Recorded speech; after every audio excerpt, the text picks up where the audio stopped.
First of all, I'd like to commend this effort, the National Idea Bank, when this was just an idea in itself. It was an amazing idea. Now it has been executed, and we all hear that ideas are dime a dozen. And the way this has been executed, so much impact.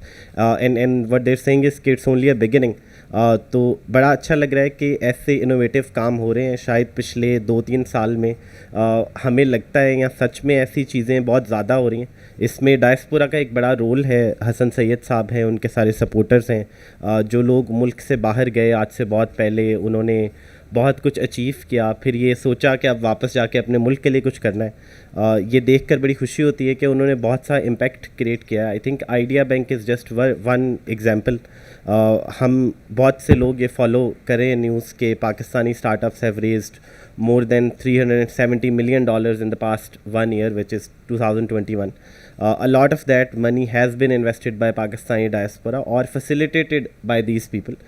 So I think this bridge and the ecosystem that even STZA is trying to build, and all these other organizations, including our ministry, is trying to build, is very important.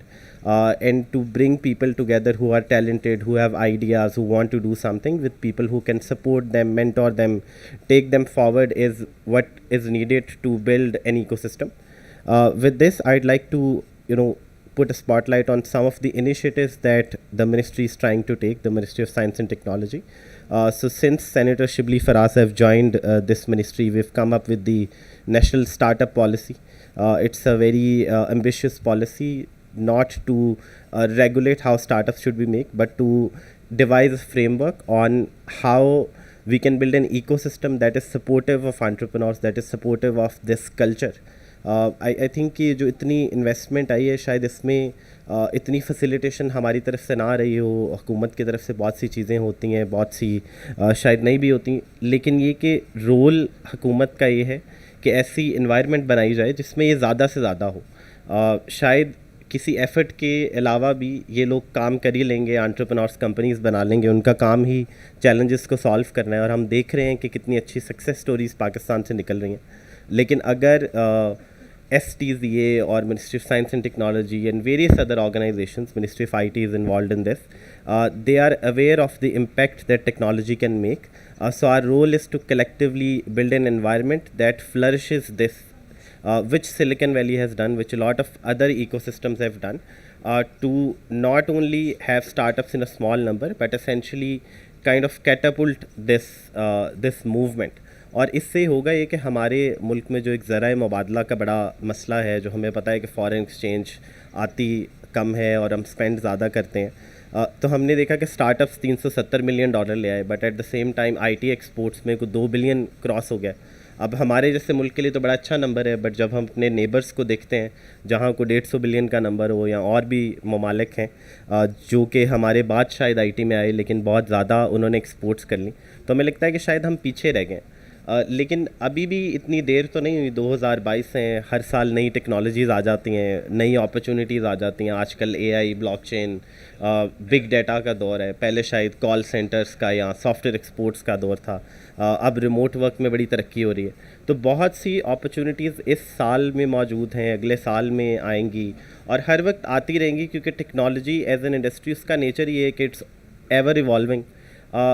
इसमें challenge ये है कि क्या हम इसे leverage कर पाते हैं, क्या एज अ कंट्री हम इसको ऑप्टिमाइज़ कर पाएंगे, क्या हम अपनी यूथ को ट्रेन कर पाएंगे कि जो आज की ज़रूरियात हैं इस मुल्क की नहीं बल्कि इस ग्लोबल इंडस्ट्री की, क्या हम उसका फ़ायदा उठा रहे हैं।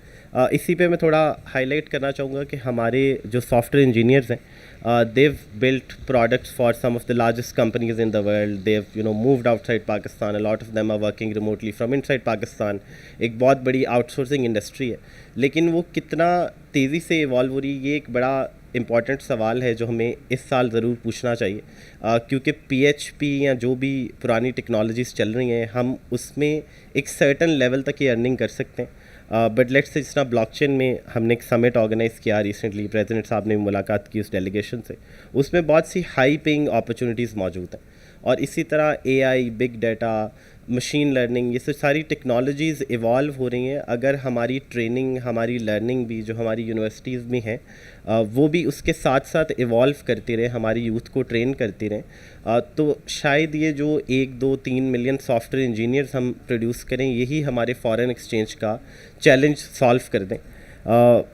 I'm aware के a lot of organizations are trying to do developer trainings, boot camps, and I think कि सबका ही इसमें इनपुट बड़ी ज़रूरी है, कि सारे मिलें, सारे प्रोविंशियल बॉडीज़ हैं, फेडरल लेवल पे बहुत सी ऑर्गेनाइजेशंस हैं, और जितना ज़्यादा इस ट्रेनिंग पे इन ह्यूमन रिसोर्सेज पे स्पेंड किया जाए उतना ज़्यादा impact Pakistan as a country निकाल सकती है।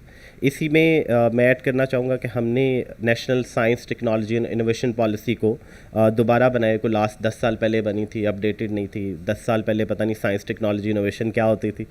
इस साल जो कुछ हमें सीखने को मिला इंडस्ट्री से आया, उस पर नई पॉलिसी बना दी गई है, वो प्रोसेस में। इन 2 पॉलिसीज़ के अलावा भी हमने वीसी इकोसिस्टम जो कि वेंचर कैपिटल है उसको फैसिलिटेट करने के लिए कॉन्फ्रेंस ऑर्गेनाइज़ की, ये नेस्ट के साथ थी, और उसके बाद एक ड्राफ्ट पॉलिसी बनाई गई है to encourage the venture capital ecosystem, where we see के a lot of VC money is being invested in Pakistan, but primarily it's being put in companies that are holdcos either in Delaware or Singapore, in all these other places, right, which is also fine।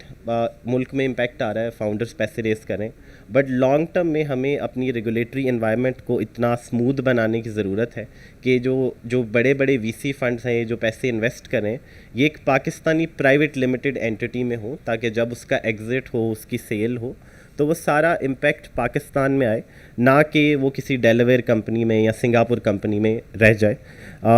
इसके साथ साथ ही hemp industrialisation और इसकी policy पर भी काम किया गया है, बहुत सी न्यूज़ भी इसमें निकली। बड़ी जदीद इंडस्ट्री है जिसके थ्रू पाकिस्तान को $2-3 बिलियन का रेवेन्यू कमा सकता है आने वाले सालों में।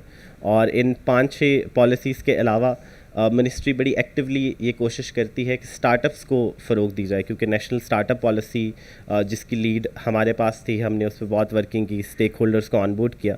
तो हमारी कोशिश ये है कि जो मुल्क का स्टार्टअप कल्चर है, जो फाउंडर्स हैं, इन्हें ये एक पर्सपेक्टिव जाए कि हुकूमत जो है उनको सपोर्ट करने के लिए मौजूद है।